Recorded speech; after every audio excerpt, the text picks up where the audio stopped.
Next, ladies and gentlemen, it's an honor to introduce you to our distinguished guest who's played a pivotal part in shaping the future of Thailand. This evening, he'll be presenting the national industrial policy and strategic insights to guide our country forward.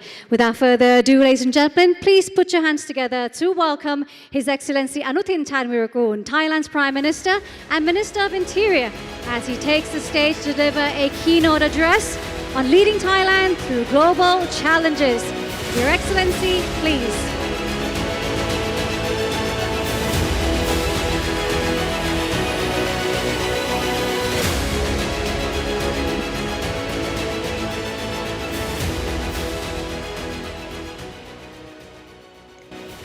คุณเกรียงไกร เทียนุกูล Chairman of the Federation of Thai Industries, Excellencies, distinguished guests, ladies and gentlemen, friends and colleagues, good evening to all of you. It is really a privilege to join you tonight. This evening, I would like to speak not only about the challenges the world is facing, but about the opportunities Thailand can seize and how we can shape the future rather than be shaped by it. Today, the global landscape is more complex than at any point in recent memory.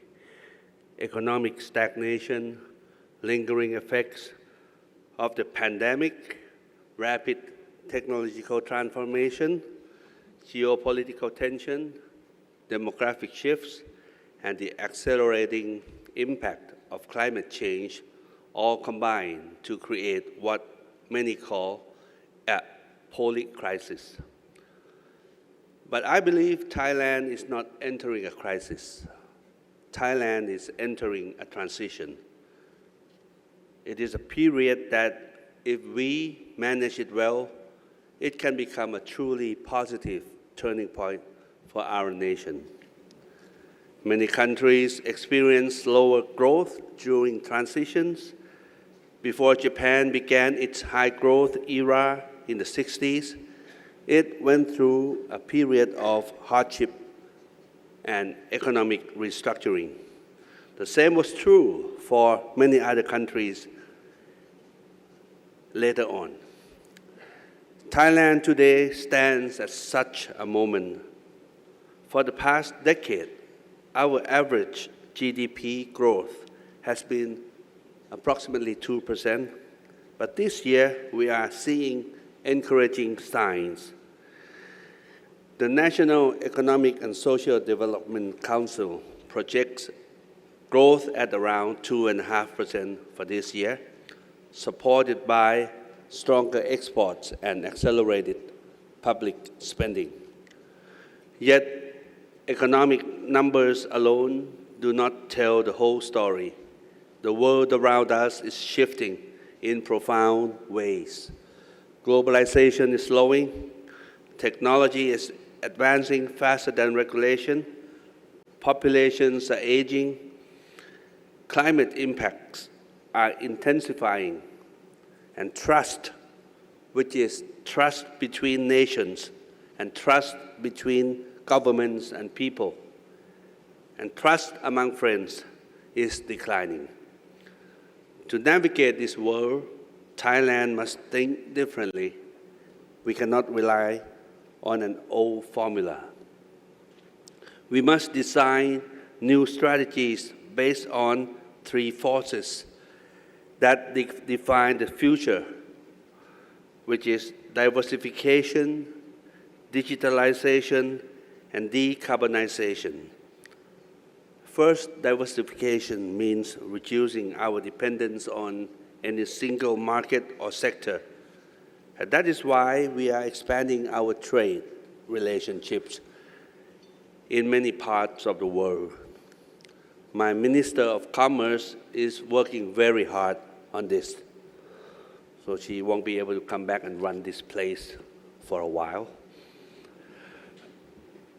Digitalization means using AI and advanced technologies to raise productivity and at the same time equip our people with digital literacy to maintain integrity and safety. And lastly, the decarbonization means preparing for a world where green supply chains will determine access to global markets. When I took the office only about 2 months ago, I told my cabinet members that we have to move at the new speed in order for Thailand to keep up a lead. And this is why within very few months, we introduced rapid impact measures. Many of you might be familiar with them, but tonight I want to highlight not the measures themselves, but the intention behind them. They were never meant to be populist. They were meant to stabilize the economy so that deeper reforms could take hold. Reducing energy and transport costs gives households and businesses breathing room. Stimulating domestic demand prevents the economy from slowing further. Expanding access to SME financing strengthens the backbone of the Thai economy. Simplifying savings products allows more people to build long-term security. Restoring tourism confidence ensures a steady flow of foreign exchange. These steps are not the destination. They are the runway for long-term transformation. The real work lies in reshaping Thailand's economic structure. And this requires us to identify the sectors where Thailand can truly win. The EV or electric vehicles are one of such sector. Thailand already leads ASEAN in EV adoption and production. If you go around the city's big shopping malls and gas stations, you see EVs charging stations taking their place more and more in the parking lots. Our next stage is building a full ecosystem battery innovation, recycling, software-defined vehicles, and green logistics. Another sector is semiconductors. Our goal is not to compete with global giants, but to complement them, especially in areas such as packaging, testing, and specialty chips. As supply chains diversify away from high-risk regions, Thailand can still become a trusted node in the global electronics network, in medical and wellness industries. Thailand has natural advantages. We are deepening our strengths in medical AI, biotechnology, rehabilitation tourism, and elderly care. As the world ages, countries will need solutions, not just services, and Thailand can provide all of them. Food is another strategic opportunity for Thailand, not just processed food, but food for the future, plant-based proteins, precision agriculture, halal innovation, and climate-resilient production. And most importantly, food security is no longer simply an economic issue. It is a geopolitical one. Thailand will be the world's kitchen, and we have what it takes to take that position. None of these will succeed without strong SMEs. After the pandemic, one global lesson was clear. Countries with resilient SMEs recover faster and withstand shocks better. Our strategy for SMEs is straightforward: easier access to capital, simpler regulations, digital transformation, and deeper integration with large supply chains. This is why programs like DPROM Flexi matter. Such initiatives strengthen financial capacity, builds domestic resilience, and upgrade products to meet the Made in Thailand standards. A fully integrated digital government system streamlines procedures, enhances transparency, and enables entrepreneurs to reach their full potential. This will reinforce trust across the supply chain, while at the same time also allows consumers to benefit from higher safety standards. They are more than financial tools. They are a message to entrepreneurs across the country that they are not alone and that every capable business is part of the nation's growth. At the same time, competitiveness in the modern world depends not only on industry but on government efficiency and trust. A fully integrated digital government will reduce friction, speed up approvals, cut corruption risk, and create a predictable business environment. These reforms are crucial for investor confidence and essential for positioning Thailand as a reliable partner in global supply chains. This is also why Thailand is moving toward OECD membership. We want to align our systems with global standards that support transparency, fairness, and long-term investment. OECD is very important. I was told that it would take about 5 years to reach that point. But I told my people that's impossible. I only give 3 years for Thailand to be an OECD membership. Try it. In a world shaped by rapid change, no nation can advance alone.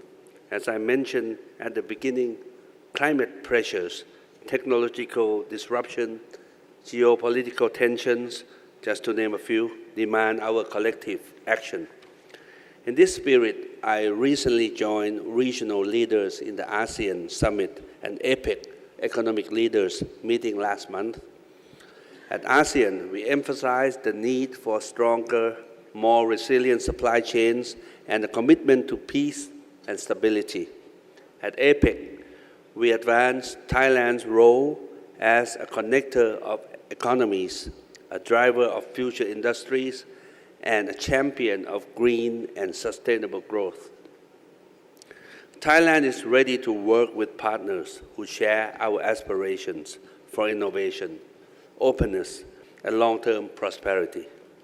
Our goal is to place Thailand at the heart of a more connected, competitive, and sustainable Asia, where collaboration fuels progress and where global challenges become shared opportunities.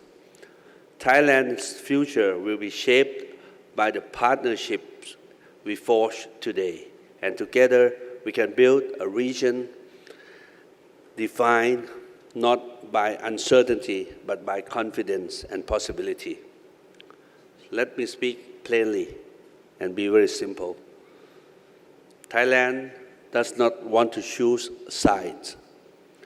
Thailand wants to choose stability, cooperation, and opportunity. This is not neutrality, it is strategic clarity.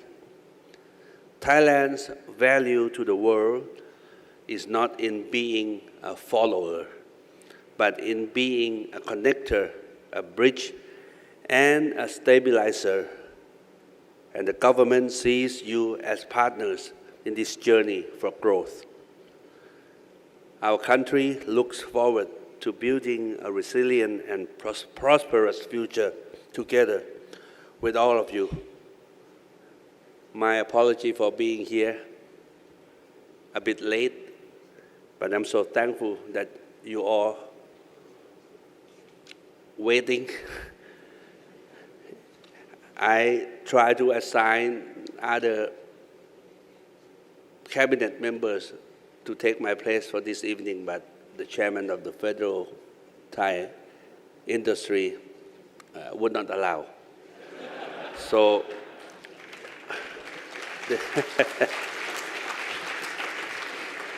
Despite having so many engagements throughout the day, I still had to manage to come here, and I have 2 more to go.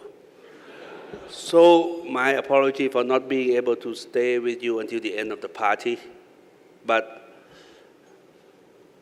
I can promise you that the government of Thailand is always backing you up because you are our backbone. Without you being around, there will be no Thailand, and there will be no place for me to run. Thank you very much. Yeah.